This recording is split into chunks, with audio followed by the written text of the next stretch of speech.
Hello everyone, welcome to Free UPSC Preparation and welcome to this lecture of agriculture. Last 2 lecture में हमने agriculture in India और relevant data की बात करी। उसके बाद में हमने कुछ इम्पॉर्टेंट क्रॉपिंग पैटर्न देखे और आज हम बात करेंगे इम्पॉर्टेंट क्रॉप के बारे में। आई नो कि इम्पॉर्टेंट क्रॉप वाला जो पोर्शन है एक ऐसा पोर्शन है जिसको आप जितना चाहे उतना लेंथी खींच सकते हो और जितना चाहे उतना शॉर्ट में कवर कर सकते हो। तो हम यूपीएससी के एग्ज़ाम पैटर्न को ध्यान में रखते हुए अपने ये जो लेक्चर है उसको कवर करने की कोशिश करेंगे। ठीक है, तो अगर अभी तक आपने चैनल को सब्सक्राइब नहीं किया है please subscribe the channel and जितना आप शेयर कर सकते हैं अपने फ्रेंड्स, अपने जो पीयर ग्रुप है उनके बीच में, तो जितना हो सके उतना प्लीज़ शेयर कीजिए। एंड अगर आपको ये हमारा इनिशिएटिव पसंद आता है, हमारे लेक्चर्स पसंद आते हैं तो एक बार कमेंट करके ज़रूर बता दीजिएगा। चलिए स्टार्ट करते हैं इम्पॉर्टेंट क्रॉप के बारे में जानना। ठीक है, और ये है लेक्चर नंबर 3। सबसे पहले बात करते हैं राइस की। लास्ट लेक्चर में अगर आपको याद हो तो मैंने आपको हर एक क्रॉप के बारे, इंपॉर्टेंट क्रॉप मैंने ली थी और उसमें मैंने बताया था कि कितना लैंड एरिया वो कवर करती है। ठीक है, तो आपने नोटिस किया होगा कि राइस का जो प्रोपोर्शन है वो सबसे ज़्यादा है। सो इंडिया, अगर आप वर्ल्ड की बात करो तो then India is the second largest producer of rice in the world. और राइस से रिलेटेड कुछ ना कुछ चीज़ें न्यूज़ में आती ही रहती हैं। जैसे अगर आपको ध्यान हो, कुछ महीने पहले तेलंगाना एंड सेंट्रल गवर्नमेंट के बीच में एक राइस की प्रोक्योरमेंट को लेकर के काफ़ी कंट्रोवर्सी चली थी, पार बॉइल्ड राइस को लेकर के। ठीक है, तो वो भी एक बार आप देख लीजिएगा राइस प्रोक्योरमेंट के बारे में। और 2 इम्पॉर्टेंट राइस ग्रोइंग स्टेट्स कौन कौन से हैं, एक है वेस्ट बंगाल एंड दूसरा है उत्तर प्रदेश। जितना भी राइस हमारे यहाँ ग्रो किया जाता है उसको हम 2 हिस्सों में बांटते हैं, एक होता है बासमती चावल और दूसरा होता है नॉन बासमती राइस। ठीक है, basmati rice, non basmati rice में अब आप मुझे बताएंगे कि क्या बासमती राइस को जीआई टैग मिला हुआ है, और जीआई टैग अगर मिला हुआ है तो क्या किसी एक स्पेसिफिक स्टेट को मिला हुआ है, ये आप कमेंट सेक्शन में ज़रूर बताएंगे। और अगर आपको नहीं पता तो उसमें लिख देना कि हाँ, अगले लेक्चर में इस चीज़ को मैं इंक्लूड करने की कोशिश करूँगी। ठीक है, तो अब राइस से रिलेटेड मैंने आपको बताया कि कुछ ना कुछ चीज़ें जो है वो न्यूज़ में आती रहती हैं। तो राइस जो है वो एक ऐसी क्रॉप है जो जिसको बहुत ज़्यादा पानी की रिक्वायरमेंट होती है, और ऊपर से हमारे यहाँ ग्राउंड वाटर को लेकर के काफ़ी इशू है कि ग्राउंड वाटर क्राइसिस हमें फेस करना पड़ सकता है। उसके अलावा जो पीने का पानी है उसके शॉर्टेज है। इवन यू नो कि जितना फ्रेश वाटर सोर्सेज हमारे पास अवेलेबल है उसका एक मेजर प्रोपोर्शन, मेजर हिस्सा जो है वो इरीगेशन के लिए हम यूज़ करते हैं। ठीक है, और rice production has high water requirement. एक चीज़ और याद रखिएगा, मान लीजिए किसी क्रॉप को ग्रो करने के लिए हम कुछ ना कुछ वहाँ पे इनपुट डालते हैं, राइट, और उस इनपुट में हम जो वाटर है जो हमें फ्री में मिलता है, स्पेशली जो ग्राउंड वाटर एक्सट्रैक्ट हम करते हैं, कई बार वो वाटर को हम कैलकुलेट करना भूल जाते हैं। मतलब अगर हम देखें एक्चुअल में कोई भी क्रॉप कितनी हमें फ़ायदेमंद है, हमारे लिए फ़ायदेमंद है, कितनी नहीं है, तो उस जो हिडन कॉस्ट होती है ना, वाटर मेरे हिसाब से एक हिडन कॉस्ट की तरह है जो हमें जब क्रॉप ग्रो करते हैं उस टाइम पर हमें ध्यान में रखनी चाहिए। हालांकि फार्मर्स इतने ज़्यादा अवेयर नहीं है तो ये पॉलिसी इनिशिएटिव लिया जाना चाहिए गवर्नमेंट के द्वारा। तो rice production definitely has high water requirement, that is the major challenge in rice production. Other than that, nitrogen जो जो राइस प्लांट है ना, उसकी नाइट्रोजन यूज एफिशिएंसी काफ़ी कम है। ठीक है, यानी कि वो खुद से नाइट्रोजन को यूज़ नहीं कर सकता, इसलिए उसको इंटेंसिव फर्टिलाइजर की ज़रूरत पड़ती है। तो जो नाइट्रोजन एप्लीकेशन रेट्स है राइस का वो भी कम किया जाना चाहिए। एंड वी ऑल नो कि एक्सेसिव फर्टिलाइजेशन से क्या नुकसान होता है, सोइल फर्टिलिटी कम होती है, और अगर वो रन ऑफ हो जाता है एग्रीकल्चर फील्ड के अंदर जो वाटर है, तो वी ऑल नो कि किस तरीके से पॉल्यूशन भी बढ़ता है। Then low soil fertility and the last one is disease. Rice plant को कई बार जो है वो डिजीज की वजह से पूरी की पूरी क्रॉप खराब हो जाती है। तो ये है राइस के बारे में। थोड़ी सी और इन्फॉर्मेशन देख लेते हैं about wheat. India is also the second largest producer of wheat in the world. Rice की भी सेकेंड लार्जेस्ट है और व्हीट की भी सेकेंड लार्जेस्ट है। 2 मेजर व्हीट ग्रोइंग स्टेट्स कौन कौन से हैं, UP and MP, Uttar Pradesh and Madhya Pradesh. इसमें मेजर चैलेंज क्या है, heat stress and water deficiency. Then same way से हम कल्टीवेट करते जा रहे हैं, कुछ नया इनोवेशन हमने नहीं किया है, same nature of cultivation pattern. Urbanization and migration pattern की वजह से क्या होता है कि लैंड यूज चेंजेस आ रहे हैं। ठीक है, ये चीज याद रखिएगा, लैंड यूज में चेंजेस आ रहे हैं और उसका इम्पैक्ट हमारे फूड क्रॉप पे या हमारे एग्रीकल्चर सिस्टम पर भी पड़ता है। Then comes the disease. बहुत सारे डिजीज जो हैं वो व्हीट क्रॉप को नुकसान पहुंचाती है। एंड देन इसके जो हाइब्रिड सीड्स हैं वो काफ़ी कॉस्टली होते हैं।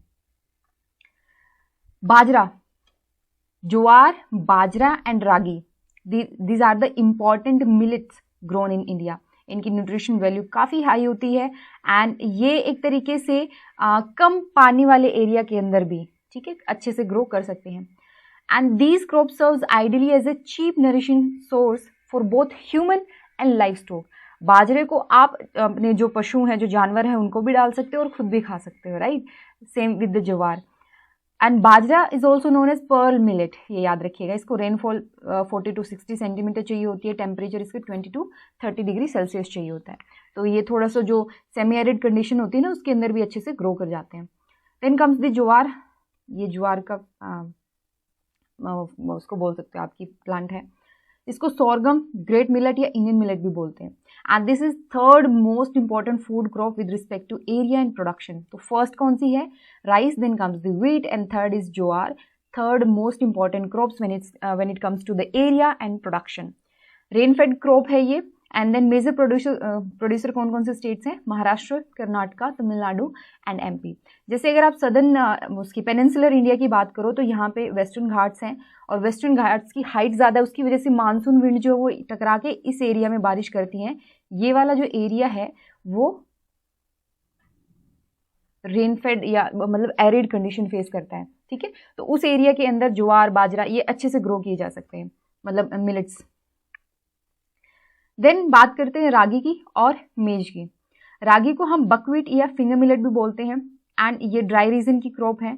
Red, black, Sandy, loamy soil के ऊपर ये काफ़ी अच्छे से ग्रो की जा सकती हैं।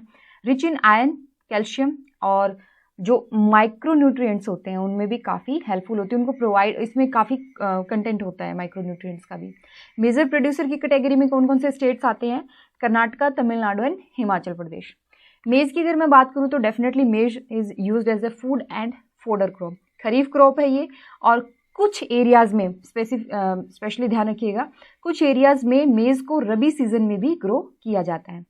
ये पुरानी जो एलुवियल सोइल होती है ना, उसमें काफ़ी अच्छे से ग्रो होती है। पुरानी एलुवियल सोइल, मान लीजिए कोई रिवर का कोर्स था पहले और इसने डिपॉजिट करा साइड में, अब इसका कोर्स जो वो चेंज हो चुका है, यहाँ से है, this is old alluvium soil, तो वहाँ उस एरिया में काफ़ी अच्छे से ये ग्रो करती है।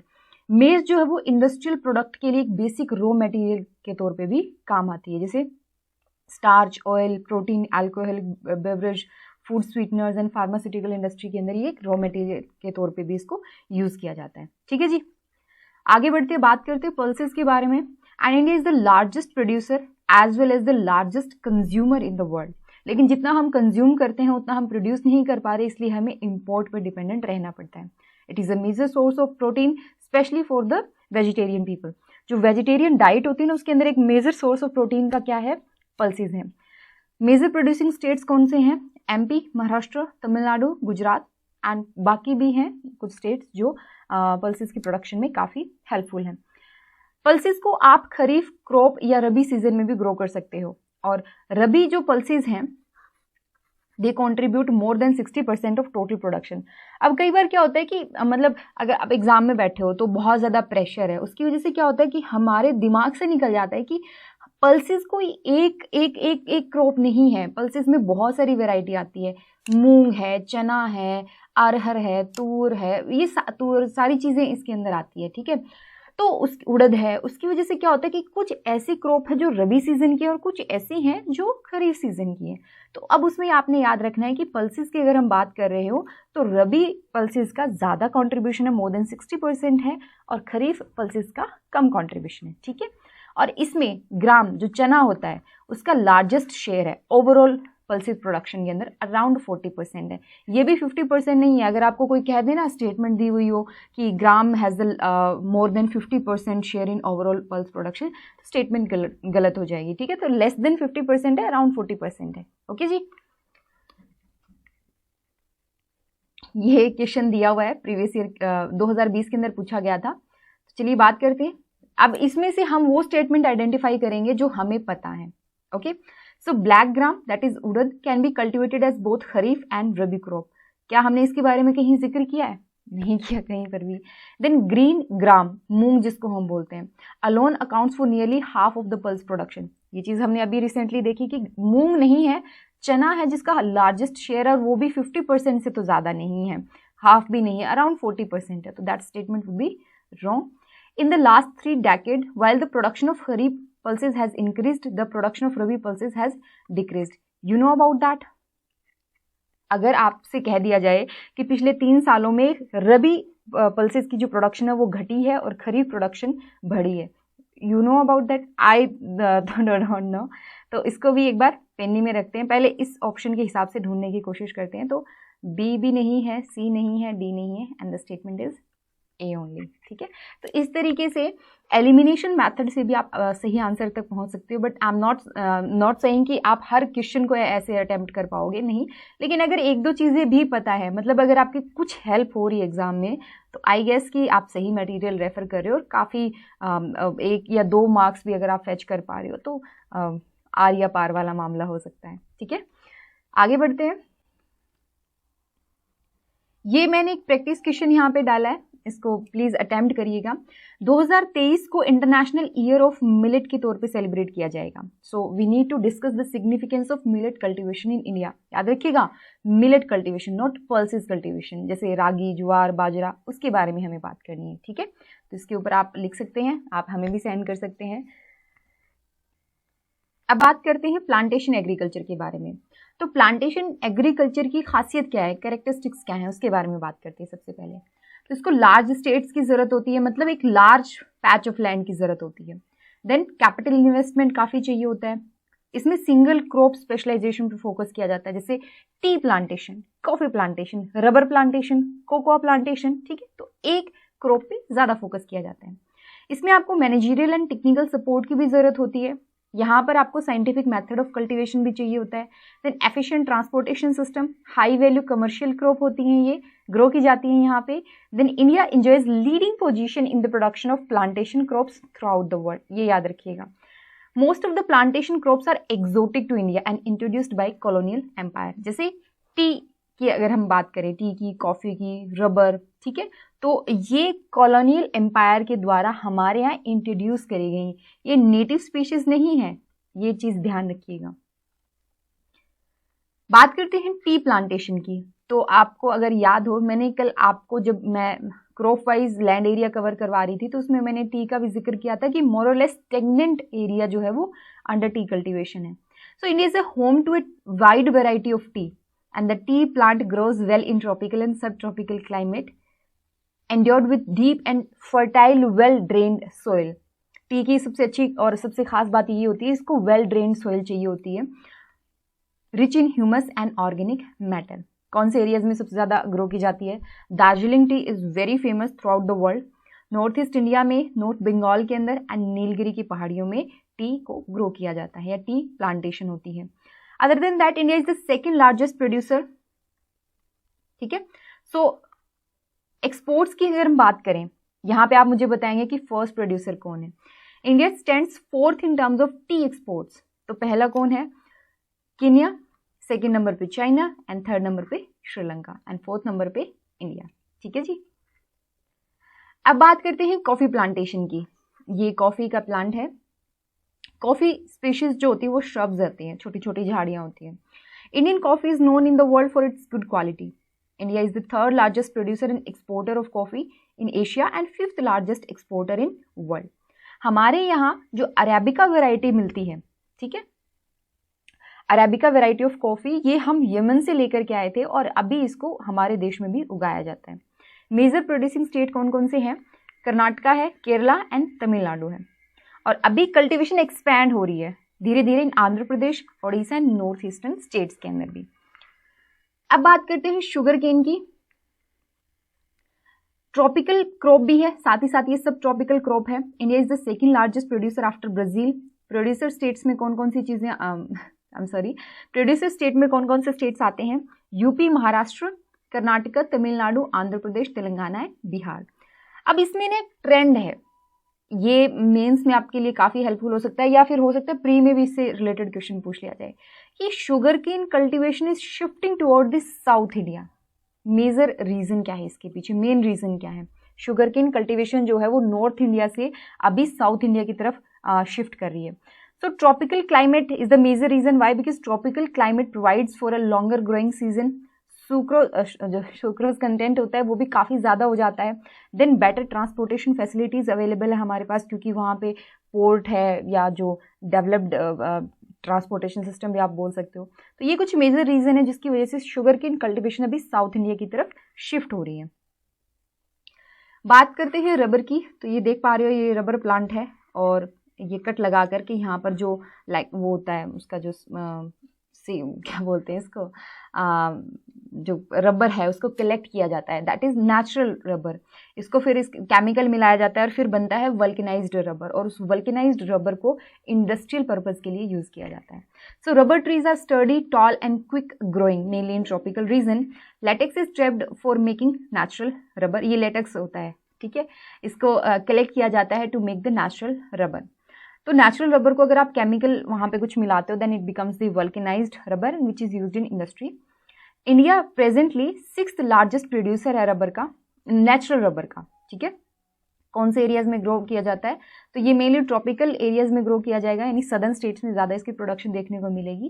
केरला, तमिलनाडु, कर्नाटका, अंडमान एंड निकोबार आइलैंड और गारो हिल्स ऑफ मेघालय. ठीक है जी.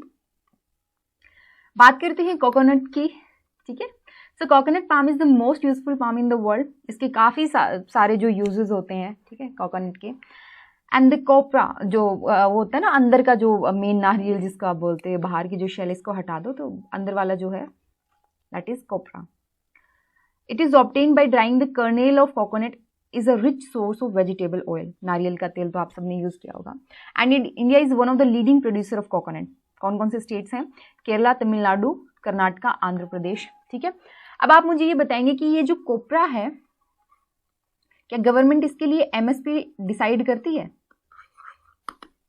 हाँ या ना में जरूर बताइएगा एक बार कमेंट सेक्शन में. आगे बढ़ते हैं, बात करते हैं कोकोआ. ठीक है. कोकोआ को हम किस में यूज करते हैं? चॉकलेट के अंदर. तो जब हम चॉकलेट का कोकोआ का नाम लेते हैं तो जनरली हमारे सामने अफ्रीकन कंट्रीज आंखों के सामने आती हैं, बट थोड़े से इंडिया में भी ये ग्रो की जाती है. Cocoa plant is a small evergreen tree mainly cultivated as an intercrop with areca nut and coconut in India. Areca nut होती है सुपारी जिसको आप बोलते हो ना, correct me if I am wrong, but areca nut वो होती है. और कोकोनट और एरिका नट के साथ ही इसको एक इंटरक्रॉप के तौर पे जो है वो ग्रो किया जाता है. कोकोआ बीन्स को पहले फर्मेंट किया जाता है, सुखाया जाता है, and to why? Because to produce a wide variety of chocolate product. अगर हम बात करें इंडिया की, तो India has a relatively small area under cocoa plantation. World का लार्जेस्ट प्रोड्यूसर है आइवरी कोस्ट. ये एक अफ्रीकन कंट्री है. इसकी लोकेशन आप ट्रेस करेंगे मैप के अंदर कहाँ पे रहे ये.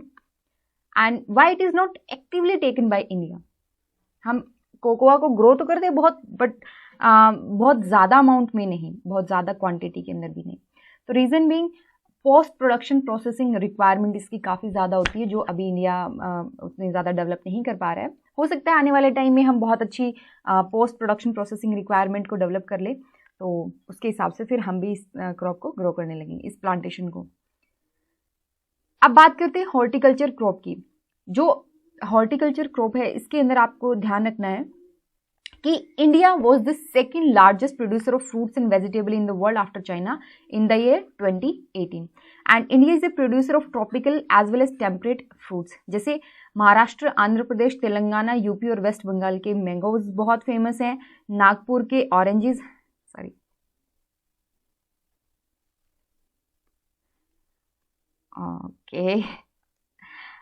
नागपुर के ऑरेंजेस काफ़ी ज़्यादा फेमस है. नागपुर के और चेरापूंजी के. केरल के बनाना, और केरल, मिजोरम, महाराष्ट्र एंड तमिलनाडु के बनाना, और जम्मू कश्मीर एंड हिमाचल प्रदेश के एप्पल, पियर, एप्रिकॉट एंड वालनट्स काफ़ी ज़्यादा फेमस है और काफ़ी डिमांड में भी हैं थ्रू आउट द वर्ल्ड. अब बात करते हैं एग्रो क्लाइमेटिक जोन की.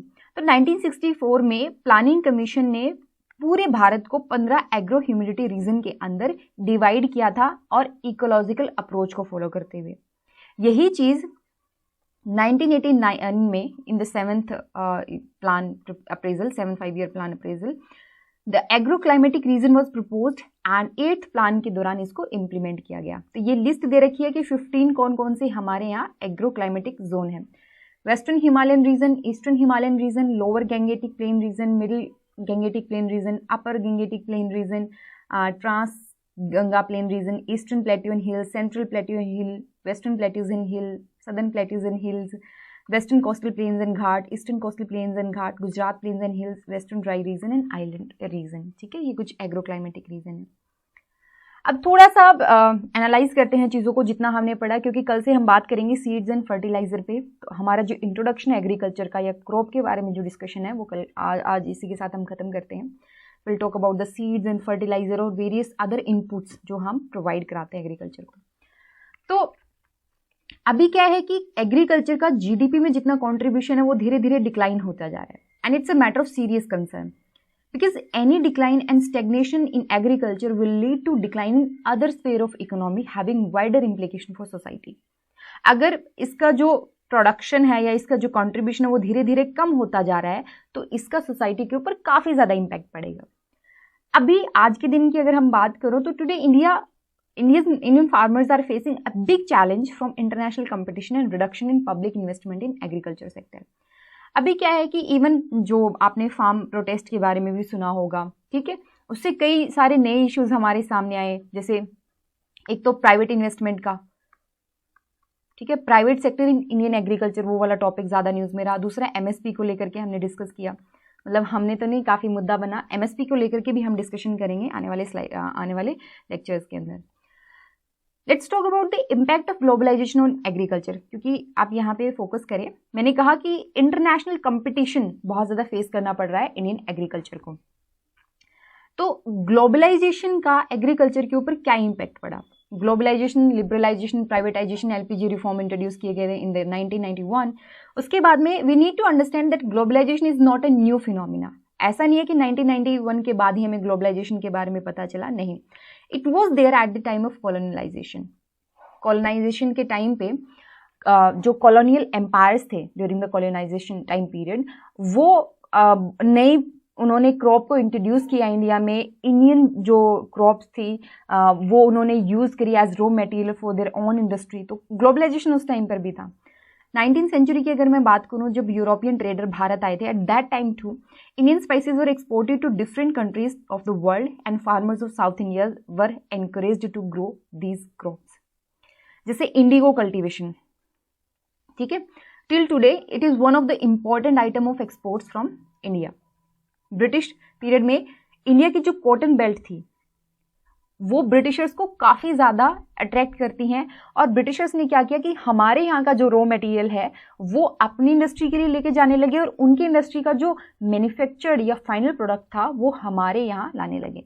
यानी उन्होंने हमें यूज किया as a base for raw material and as a market for the finished product. And cotton industries in Manchester and Liverpool flourished due to the availability of good quality cotton from India. Under globalization, particularly after 1990, the farmer in India have been exposed to new challenges. New challenges क्या है उसके बारे में बात करते हैं। जैसे अभी क्या है, हम rice, cotton, rubber, T, coffee, jute, spices इनके एक इम्पॉर्टेंट प्रोड्यूसर हैं, बट हमारे जो एग्रीकल्चरल प्रोडक्ट हैं वो अभी भी कंपटीशन के लिए तैयार नहीं है। ठीक है, ये ध्यान रखना होगा।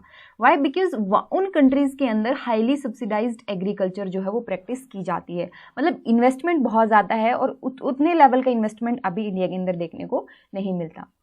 And today Indian agriculture find itself at the cross roads कि हमें अब किस तरफ जाना है। अगर हमें एग्रीकल्चर को सक्सेसफुल और प्रॉफिटेबल बनाना है तो हमें प्रॉपर ट्रस्ट की ज़रूरत है, प्रॉपर इन्वेस्टमेंट की ज़रूरत है, सो दैट जो मार्जिनल एंड स्मॉल फार्मर्स हैं उनकी कंडीशन को हम इम्प्रूव कर सकें। अब जैसे ग्रीन रेवोल्यूशन की अगर हम बात करें तो ग्रीन रेवोल्यूशन प्रोमिस्ड मच, काफ़ी ज़्यादा, लेकिन आज के दिन ग्रीन रेवोल्यूशन जो है वो काफ़ी कंट्रोवर्सी में है। क्यों? क्योंकि राइस एंड व्हीट की कल्टीवेशन बढ़ी तो सही, लेकिन उसका जो नेगेटिव इम्प्लीकेशंस देखने को आया, ग्राउंड वाटर बहुत ज़्यादा एक्सट्रैक्ट किया गया, फर्टिलाइजर का एक्सेसिव यूज़ किया गया, और हमारे जो क्रॉप प्रोडक्शन थी उसके ऊपर फूड ग्रेन का डोमिनेंस हमें देखने को मिला, और वो भी सिर्फ 2 फूड क्रॉप का। ठीक है, ऑल्दो आई गेस ये जो ग्रीन रिवॉल्यूशन है अभी क्या काफ़ी ज़्यादा जो कंट्रोवर्सी में है वो इन्हीं रीज़न की वजह से, क्योंकि इसके जो नेगेटिव इम्प्लीकेशन है वो धीरे धीरे हमारे सामने आ रहे हैं. It is being alleged that it has caused land degradation due to overuse of chemicals, drying aquifers and vanishing biodiversity. And the keyword today is gene revolution. Gene revolution जैसे genetic modification या genetic engineering जिसको हम बोलते हैं. ये मेरे words नहीं है, मैंने ये line, ये जो statement, ये paragraph है, ये मैंने NCERT से उठाया. ठीक है. I know जो GM crops है उनको लेकर के भी काफ़ी ज़्यादा controversy है. ओके. और लास्ट ईयर एक काफ़ी इशू भी हुआ था कि महाराष्ट्र से जो एक्सपोर्ट गया था, एग्रीकल्चर एक्सपोर्ट था, राइस का था शायद वो, और उसके अंदर जीएम कंटामिनेशन के इश्यूज आए थे. ठीक है. तो वो भी इंडिया के एक इमेज के लिए एक नेगेटिव पॉइंट था. आप देख सकते, चेक कर सकते उससे रिलेटेड. इनफैक्ट अभी क्या है, ऑर्गेनिक फार्मिंग भी हम काफ़ी ज़्यादा सुन रहे हैं. What is organic farming? It is practised without factory made chemicals. It does not affect environment in a negative manner. अब ऑर्गेनिक फार्मिंग का जिक्र आया तो मैं एक छोटा सा डिस्कशन यहाँ पे करना चाहती हूँ. 1 मिनट लगेगी. मई 2021 के अंदर श्रीलंकन गवर्नमेंट ने अनाउंस किया कि हम ऑर्गेनिक कल्टीवेशन करेंगे, ऑर्गेनिक कंट्री बनेंगे. तो इंपोर्ट ऑफ फर्टिलाइजर उसको बिल्कुल बैन कर दिया. ठीक है. नतीजा ये हुआ, एकदम से अगर आप सडनली शिफ्ट करते हो टुवर्ड्स द ऑर्गेनिक फार्मिंग तो आपका जो प्रोडक्शन है वो काफ़ी कम हो जाएगा. एंड दैट हैपन हुआ ये. और फाइनली वहाँ पे फूड क्राइसिस जैसी सिचुएशन हुई. अभी सिचुएशन तो काफ़ी ख़राब है वहाँ पे भी, ऑल नो. मैं लास्ट ईयर का आपको बता रही हूँ. फूड क्राइसिस की सिचुएशन हुई. उसके बाद में गवर्नमेंट को फूड ग्रेन भी इंपोर्ट करने पड़े. साथ ही साथ जो फर्टिलाइजर पे बैन लगाया था ये नवंबर के अंदर, ये बैन भी उनको हटाना पड़ा. तो ये चीज़ भी आप ध्यान में रख सकते हैं. India's rural population is about 833 million. 2011 की बात कर रही हूँ मैं, सेंसस की. एंड इतनी बड़ी पॉपुलेशन सिर्फ 250 million hectare of agricultural land के ऊपर डिपेंडेंट है. रूरल एरिया की बात कर रही हूँ मैं. सो ऑन एन एवरेज आधा हेक्टेयर से कम जमीन एक आम रूरल नागरिक को मिल पा रही है. So what we need to do, we need to diversify our cropping pattern from cereals to high value crops. What are high value crops? जो हमने प्लांटेशन वाला जिक्र किया वो. तो एक छोटा सा डिस्कशन और करते हैं कि क्या हम फूड ग्रेन्स को छोड़ दें और हम हाई वैल्यू क्रॉप को ग्रो करने लग जाएं. तो 1960s में जो हमारे साथ हुआ था, फूड ग्रेन एक डिजास्टर हमने फेस किया, तो क्या सेम सिचुएशन हमारे साथ फिर से होगी? क्योंकि जब 1960s में हमारे सामने क्राइसिस आया, देन हमने ग्रीन रिवोल्यूशन की तरफ हम बढ़े. तो इसके बारे में क्या दिया हुआ देखते हैं. अगर हम सिरल से हाई वैल्यू क्रॉप की तरफ जाते हैं, so that means we need to import the food. और इंपोर्ट ऑफ फूड ये डिजास्टर हम देख चुके हैं in the 1960s. But if India import cereals without exporting high value commodity, it will be following successful economies like Italy, Israel and Chile while exporting. ठीक है. अगर हम क्या करें, सिरल्स को बाहर भेजें और बाहर से, माफ़ कीजिएगा, let me correct my self, high value commodities को हम एक्सपोर्ट करें और फूड ग्रेन्स को हम इंपोर्ट करें. तो क्या ऐसी और कंट्रीज हैं जो ऐसा काम कर रही हैं कि अपने खुद फूड ग्रेन्स के लिए वो इंपोर्ट पे डिपेंडेंट है? बिल्कुल है. इटली, इजराइल एंड चिले का आपके पास एग्जाम्पल है. ये जो ऐसी कंट्रीज हैं बेसिकली जो हाई वैल्यू कमोडिटीज़ को ग्रो करती हैं, उनको बाहर एक्सपोर्ट किया जाता है और बाहर से चीज़ें जो है फूड ग्रेन्स जो है वो मंगाई जाती हैं. These country export farm product जैसे फ्रूट्स, ऑलिव, स्पेशलिस्ट इनकी स्पेशलिटी है seeds and wine, and they import the cereals. तो क्या इंडिया भी उनका एग्जाम्पल फॉलो कर सकता है? ये तो फ्यूचर ये में बताएगा या गवर्नमेंट के इनिशिएटिव में बताएंगे. तो आज का लेक्चर काफ़ी लंबा हो गया. I know 30 around half hour होने को है. अगर आप हमारे एग्रीकल्चर के नोट्स परचेज करना चाहते हो तो आप हमें कांटेक्ट कर सकते हो. हमारे व्हाट्सएप नंबर आपको डिस्क्रिप्शन बॉक्स में दिया होगा उस पर. इसके अलावा मैंने पब्लिक एडमिनिस्ट्रेशन से रिलेटेड काफ़ी लेक्चर्स जो है यूट्यूब चैनल पे अपलोड किए हैं. तो अगर आप पब्लिक एडमिनिस्ट्रेशन पढ़ रहे हैं, ऑप्शनल आपने लिया है, तो एक बार ज़रूर विजिट कीजिएगा. इसके अलावा हमारे चैनल के ऊपर फिजिक्स ऑप्शनल, तो अगर आपके आसपास कोई है फिजिक्स ऑप्शनल का तो please do refer them our lectures, क्योंकि आपका ये इनिशिएटिव, आपका एक सपोर्ट हमारे लिए काफ़ी लाइक फ़ायदेमंद होता है. ठीक है जी. तो चलिए फिर, अगर कोई शिकायत है, कुछ कहना है, कोई सजेशन है, तो कमेंट सेक्शन आपका है। अगर डायरेक्टली मतलब पर्सनली आपको लगता है कि नहीं ये चीज़ इंप्रूव करने की ज़रूरत है, तो आप डायरेक्टली भी हमें अप्रोच कर सकते हैं, ठीक है। नंबर या कॉन्टैक्ट डिटेल ईमेल जो है डिस्क्रिप्शन बॉक्स में। चलिए फिर कल मिलते हैं। Take care and bye bye. Take care. Thank you.